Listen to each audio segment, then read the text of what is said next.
Hari ni ada satu kejadian yang berlaku dekat Sakawateka.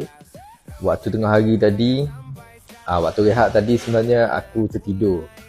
Aku tertidur tu, lepas tu aku tak ingat nak kunci pintu.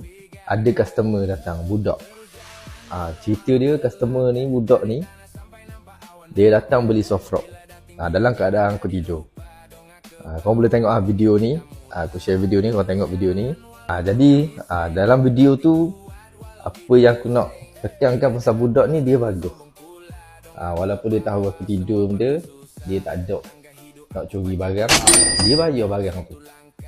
Jadi aku nak ucapkan terima kasih dekat budak ni. Dan terima kasih juga dekat mak ayah budak ni yang didik anak dia sampai jadi gini. Jadi sebagai tanda terima kasih, aku nak belanja seekor lagi ataupun satu lagi umpang soft rock ni. Tadi dia beli soft rock dan dia bayar harga betul. Jadi sebagai kejujuran adik ni, aku nak balas mula.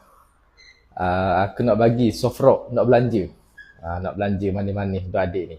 Jadi korang bolehlah tolong sebarkan video ni biar sampai dekat tuan badan tu. Kalau adik tengok, adik boleh main kedai abang, mari claim. Okay? Terima kasih adik.